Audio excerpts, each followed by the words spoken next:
Happy Thursday, folks. Let's start out here on the 2001 Carbon Black. This car came in a few days ago.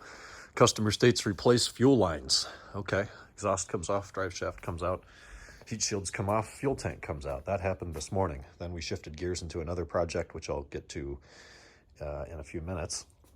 But we've kind of got the new filter, new lines. The main feed from the pump is going to be new. That comes down here into this blue cable, which runs across the tank. And this is one of the ones you disconnect when you do the fuel pump, I believe. I didn't take this apart, but I'm pretty sure that goes right there on the fuel pump side of the tank. Then we're also doing the vent line. I don't know where the other end of that goes yet. We've got to feed it through the car. But the vent one is always the real crusty one. We've just got the whole thing out right now. They run down here on the driver's side of the car. This hose had to be cut to get it off, so we'll have to replace that section of hose. I think we're replacing this section as well. Yes, we are doing this blue hose.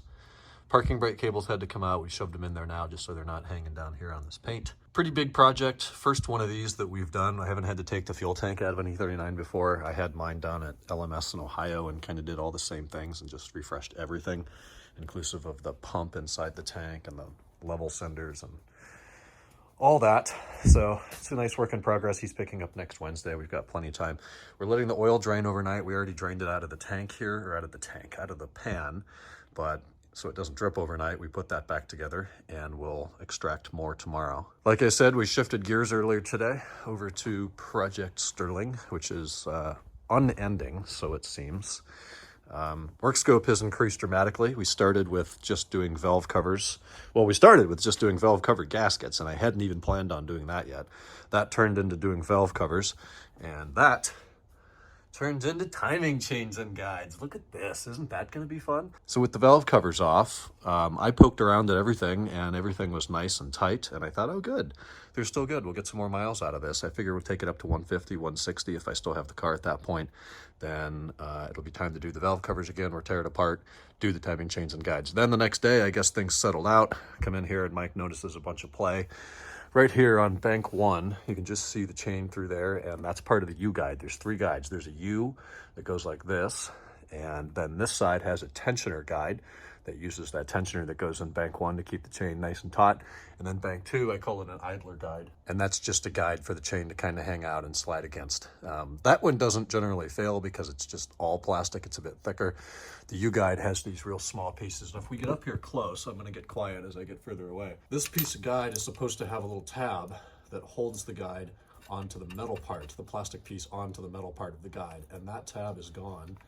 And the chain doesn't have a lot of slack in it right now. Yeah, it does. There it goes.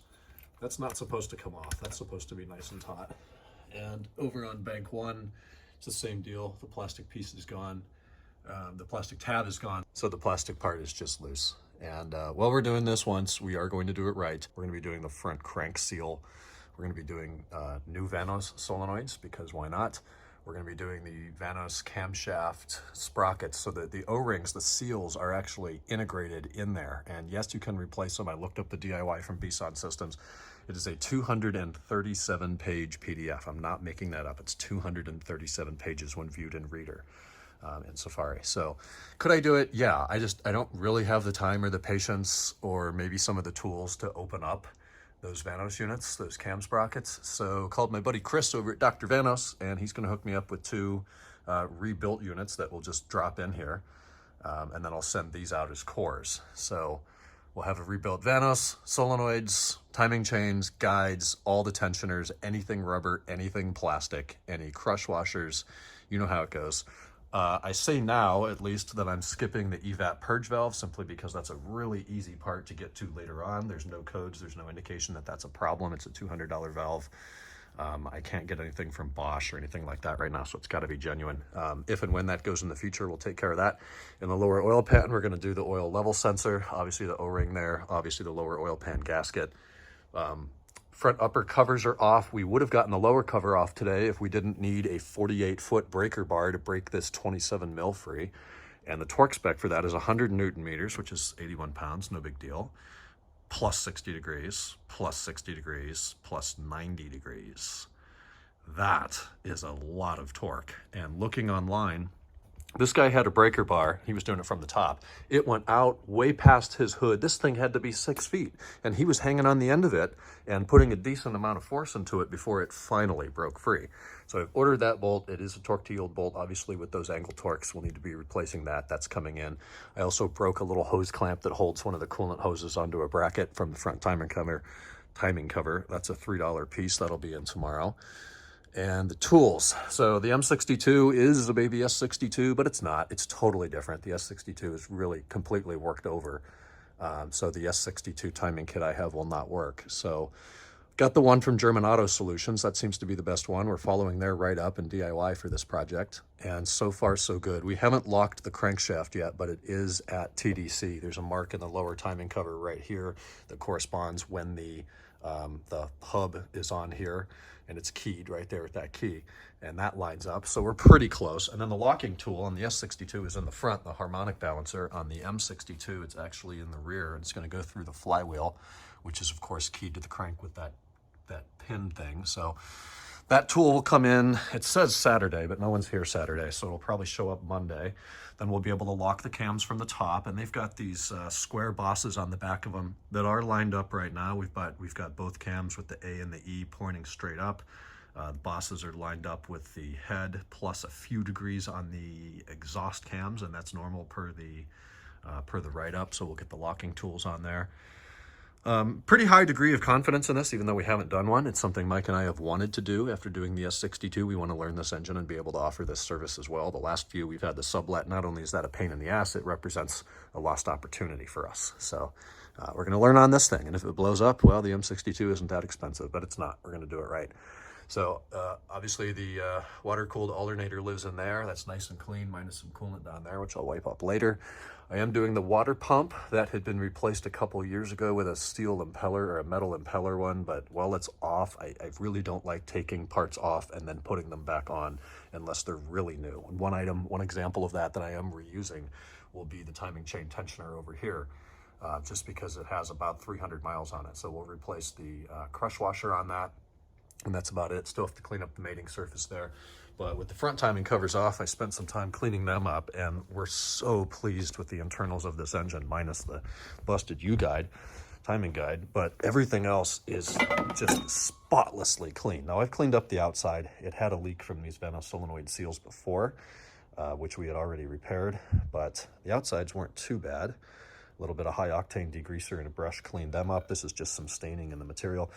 The inside, all I did was rinse this with the degreaser and then wipe it out with a shop towel, and the shop towel was not even dirty. It is that clean inside this engine. Of course, there's a little bit of varnish there and buildup in the corners. Just really, really, really clean. Cleaner than the S62 that we did. So both of those look about the same. They're hanging out over here for a couple days. I've already got the upper timing gaskets and all that. Here's the old water pump with its metal impeller. I assume it's probably a Graph model, though it's not labeled anywhere. I moved over the pulley, just 4 10mm bolts down to 8 Newton meters, 71 inch-pounds. Then I put a new sensor in there as well, new temp sensor. So clean parts are in the trunk, in bags to keep the trunk carpeting as clean as possible. It's a methodical project. You have to take your time. You have to read all the instructions 3 times, word for word, before you do that step. And then you follow the instructions. If you do not have the tool, buy the tool. So I've bought some really meaty tools to tackle this 27 mil, and we're going to use the, I forget the brand now, BAUM, B-A-U-M, crank lock tool that secures into 3 or 4 of those bolts, and then you run it over here to the chassis, and this is per BMW instructions, and you put a piece of wood in there so you don't take the paint off the frame rail. That's going to be your counter hold, and then you pretty much just need street light removal tools to come over here, put a long cheater bar on there, and give it hell. Here's the oil rails. We've got them labeled bank 1 and 2 intake and exhaust, top and bottom. We've got new Vanos solenoids here from Phoebe per Vanos, or Dr. Vanos recommendation. He said the genuines are the same thing. All the coolant hoses, I assume they're original. So we've got new ones here from Rain, the original equipment supplier. They will be replaced.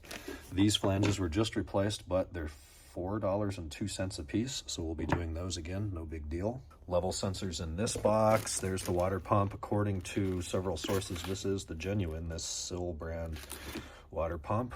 Oil pan gasket there. Lower timing cover gasket kit is there. Upper timing cover gaskets are here. We're doing the cam sensor O-rings, the secondary air pipe O-rings, water pump gasket. Both are 3 timing chains. So we've got the primary chain that connects the cams to the crank, and then at the top we have the secondary chains that connect each camshaft.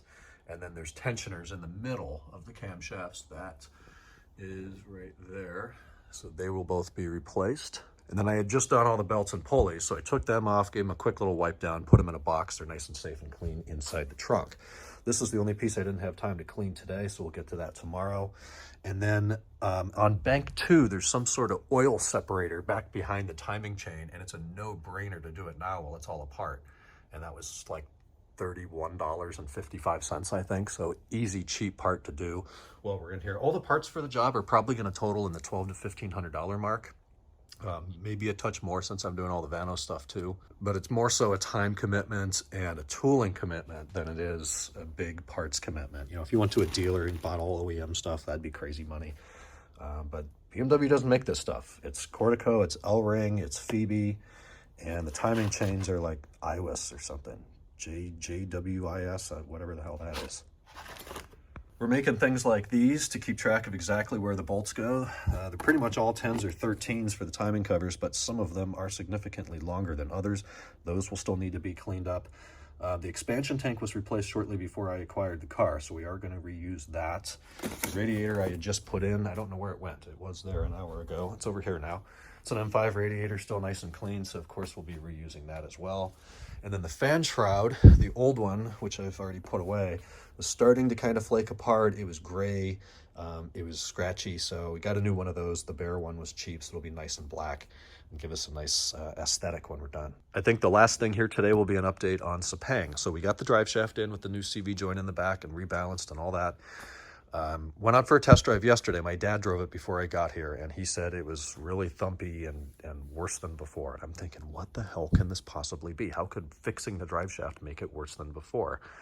So I went out for a drive today, got up to some higher speeds, and it is not perfect. It's definitely better than before. I think we had some serious flat spots on the tires from sitting around for a few weeks. That he was feeling initially. But now that it's rolled around a little bit, we've checked all the pressures, wheel torques, all of that's fine.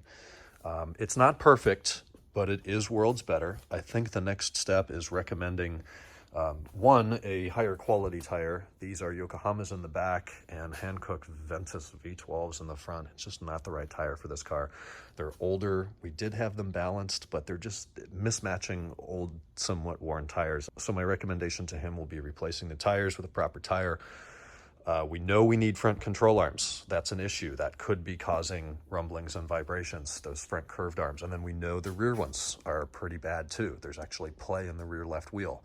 So I'll say, you know, we've gotten this to a point where I'm no longer suspecting the drive shaft. I'm no longer suspecting the drive line. I'm suspecting rear control arms, front control arms, alignment, and tires. If we take care of those things and there's still issues, yeah, I'm going to stand behind the drive shaft I sold him and anything else that we did. We also could have an issue with the differential. The diffs in these cars are nowhere near as strong as the E39 diffs. They have issues. They're very expensive parts to replace. You can't get them from anywhere but BMW. They're in Germany. They're thousands of dollars. So if we do all that and there's still issues, I'm probably going to call it the diff. And that's after having 3 sets of eyes on this car and 3 different diagnoses. So that's where we are. Got a few cars out. One of the carbon blacks was picked up today. Customer's happy as a clam.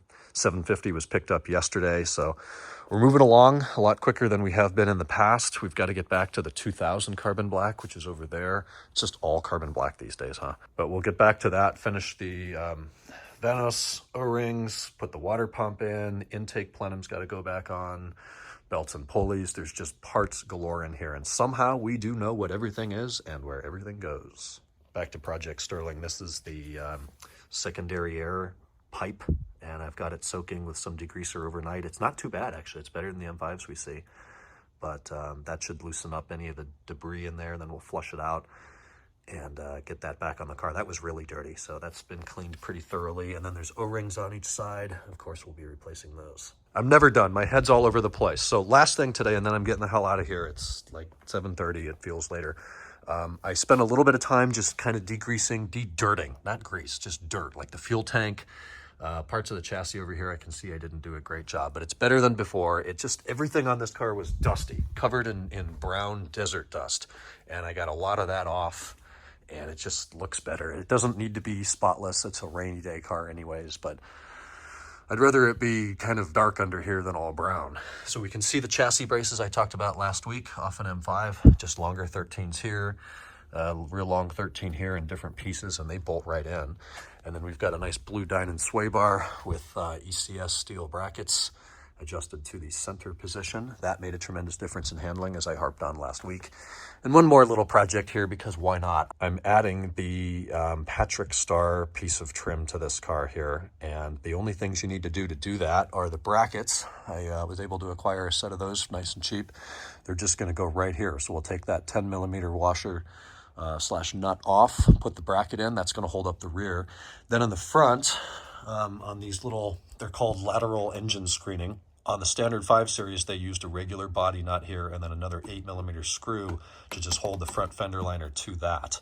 On the M5, they took the regular body nut off, put on one of those quarter turn fasteners that are all over for the belly pan, put one of those on there, and that's where it goes here. So it's a nice, easy retrofit, if you will, to put the M5 Patrick Star on the 540, or standard 5 Series for that matter. And then I guess you do have to add one more of those quarter turn speed nuts up here. This one held on the main belly pan, but adding one over here will allow the Patrick Star to go up there, and it does integrate perfectly with the OEM belly pan for the 540. So it's just going to be a right bolt-on installation that may reduce some noise, increase underbody aerodynamics, and kind of more importantly, protect the transmission that I invested pretty heavily in this rebuilt, not rebuilt, but resealed low mileage unit. There's a frozen pizza for dinner tonight, and a bunch of emails, and going through a catalog of parts and tools that we get sent from one of our parts suppliers. I made one small purchase of $10.02. I'll show you guys tomorrow. A lot of cool stuff in there, but it's a lot of Land Rover parts, a lot of Audi and Volkswagen parts, and a lot of it's just not really applicable to what we do. So I'm going to catch some sleep. Talk tomorrow on Friday. Night.